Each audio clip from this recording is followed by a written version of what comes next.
kasi to, nagdi-DIY kami ng transport namin going to Boracay.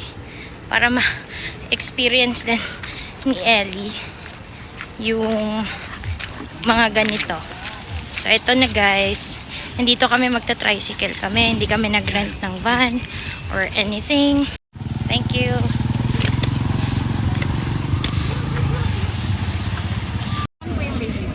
Four.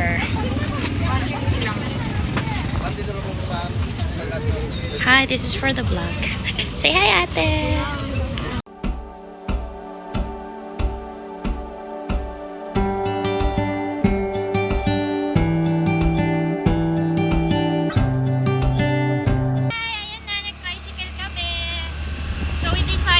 Para mas makatipid sa transpo. Ayan.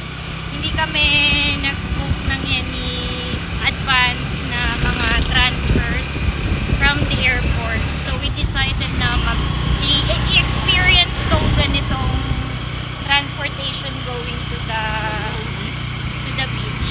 So eto po. Ayan. Papunta po kami ngayon sa port. So yung gagawin nyo po is from the airport, lalabas lang po kayo, then turn na right, makikita nyo po yung pila ng tricycle, yung special 150 going to the port. Ayan. So papunta na kami sa port. Later again, I will show you kung pagdating na kami sa port.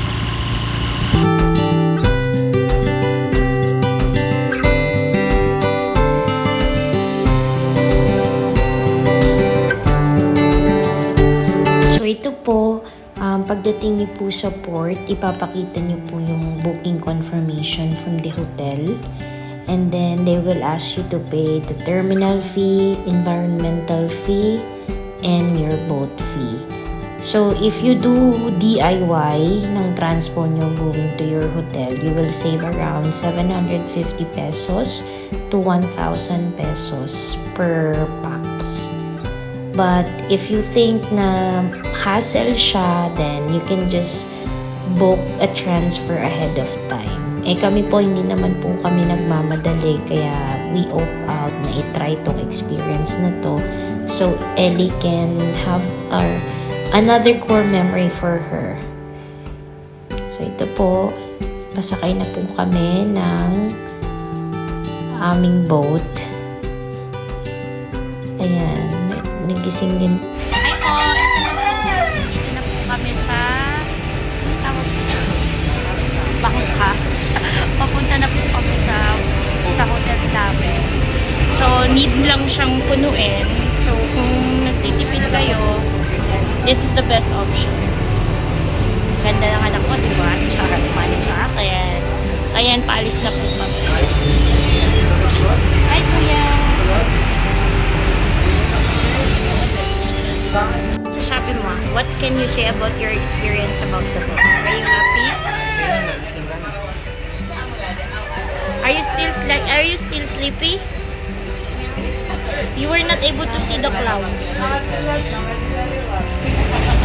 Next time na lang. Because you were sleeping. So this is Ellie's first time to ride a boat. For Roro ata tawag dito. Ayun, masaya siya. Kanina tulog na tulog.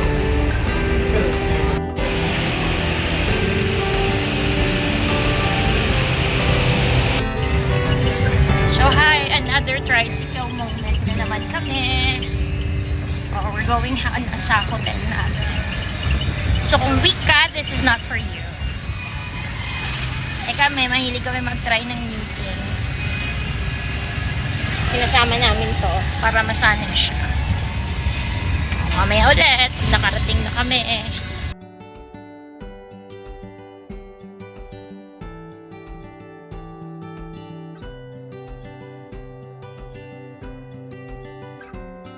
Ellie, how do you feel? Do you like it here? Ellie!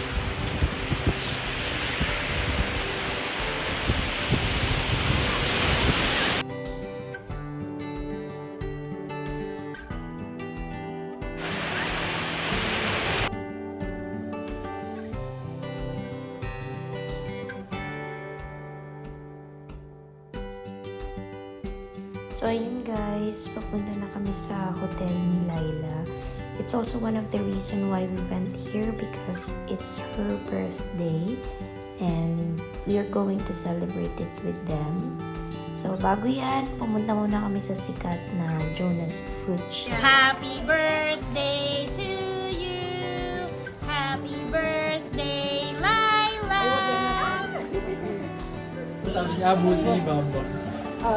Shake your bum bum. Shake your bum bum, shake your bum bum every single day. Shake your bum bum, shake your bum bum every single day. Oh, you sing that. Happy birthday, Laila. Happy birthday, Laila. And after it, we decided to walk para magpa-braid ng hair yung mga kids. So ito na sila. Ayan.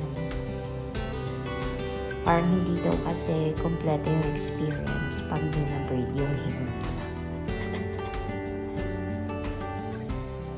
So, bumalik na kami sa hotel para makapag-rest. Tutulog muna kami and then later, lalabas ulit kami para kumain. So, ayan na si Ellie. Na-braid na yung hair niya. Marami pa rin siyang energy. Hindi pa rin siya. So we're back here at I Love Backyard Barbecue. This is one of our favorite place to eat.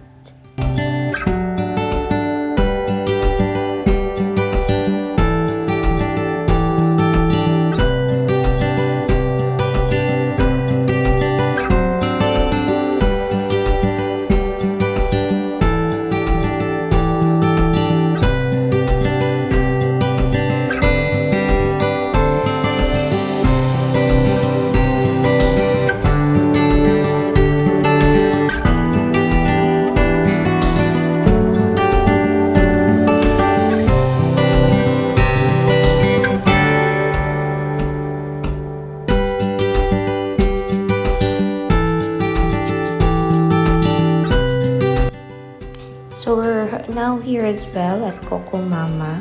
This is also one of our favorite dessert pag nandito kami sa Boracay. We want Ellie to try it too. Tapos bumalik na kami dito sa hotel. Umakyat kami dito sa rooftop kasi gusto ni Ellie mag-swimming. Gusto pa niya mag-swimming. So nag-swimming pool na lang kami. So, akit na kami ulit guys. Ayan. Tutulog na kami para bukas marami ulit energy. So, ayan. Tutulog na kami. So, hi everyone! Siyempre, hindi kompleto yung experience mo kung hindi mo to gagawin. Yung crystal kayak. That's our photographer, Kuya. Say hi! So, ito, So, tapos na kami mag-crystal kayak. Punta na kami sa next naming kakainan, Little Touch. So this is also one of my recommended place to eat at located siya dito sa Station 2. Papa, cheers! First on the menu. Oh, cheers! Cheers with Papa! Yeah.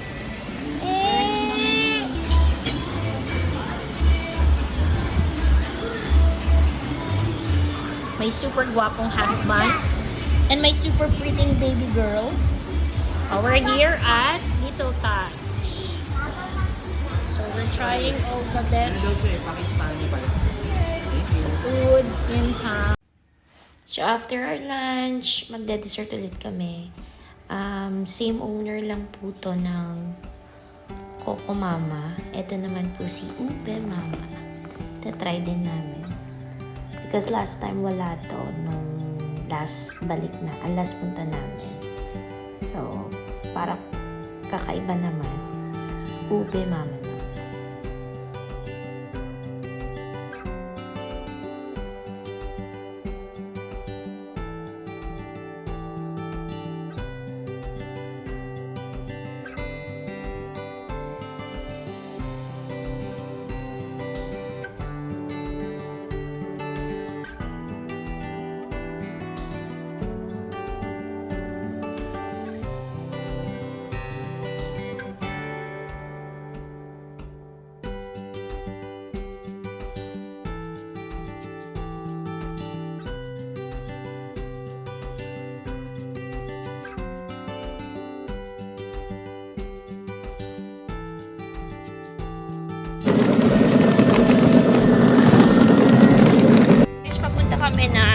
Beach. Photoshoot kami doon. Tambay. Tatry para makapag-play si Ellie kasi gusto niya magtambisaw sa tubig na walang lumot. Algae season 2 kasi ngayon na extend daw. Maraming lumot dun sa station 2. So, ito po.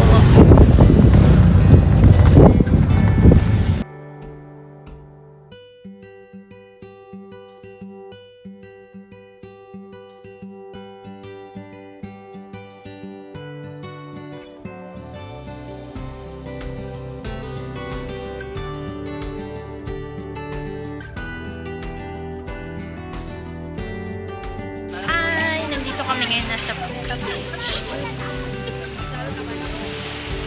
The beaches here is nice. I really would like to play. So we're just waiting for the photographer kasi ang init. Mag-shoot lang sila.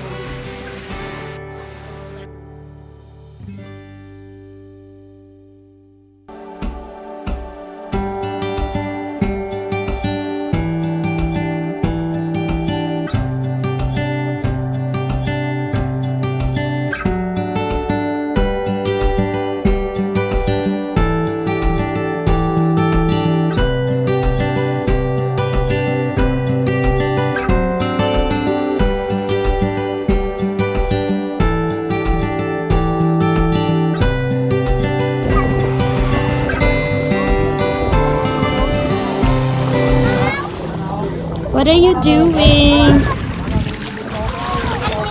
I'm waiting. I was waiting for you, Mom. How was your experience here in Boracay? I am fine. It's fun? In the Huh? I'm just fun in the Do you like it here? Mas gusto dito kasi malinis. Doon sa Boracay, malinis. They're just the same. They're just from Boracay. Are you happy? Do you wanna do this again? Huh? What do you wanna eat? Ellie, what do you wanna eat? Later, ayoko. Sa matagal ayoko. Okay.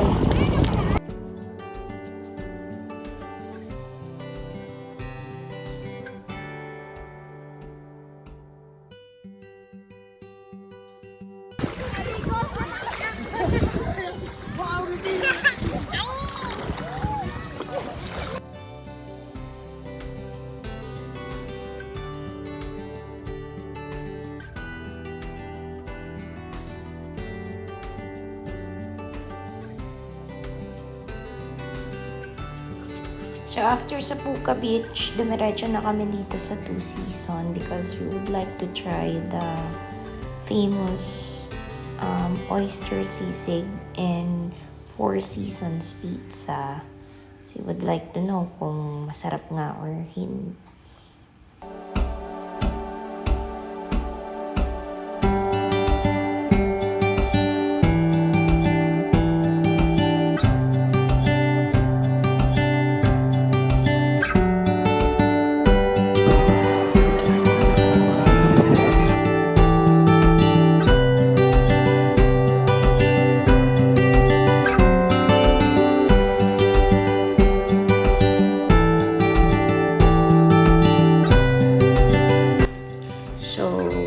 This is the following day and wala na akong video sa kung ano nangyari last night dahil inaantok na talaga ako.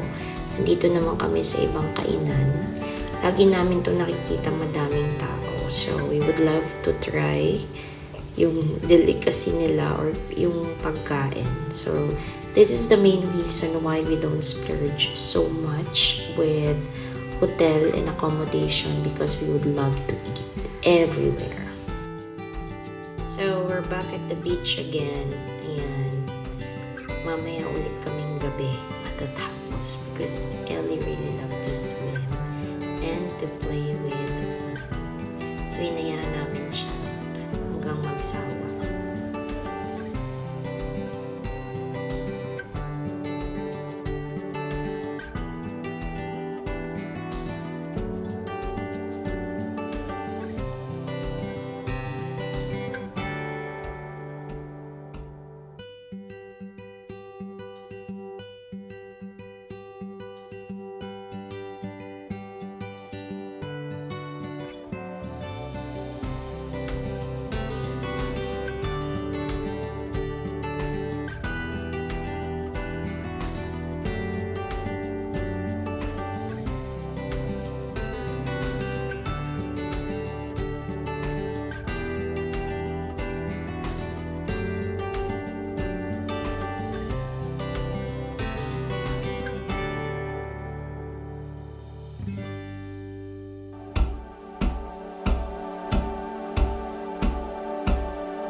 nagla-live ka.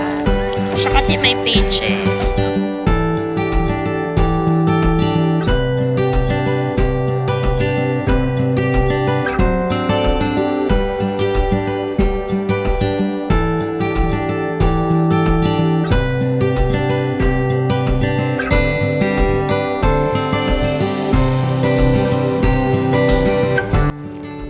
So, ayun guys, tapos na rin yung 4 na araw namin. Pabalik na kami ng Manila. Konti lang yung na-video ko because hindi na ako masyadong nag-spend time sa pag-video. Kasi I wanna spend more time with my family and of course with Ellie. So, at least may nadagdag na naman sa core memories namin as family.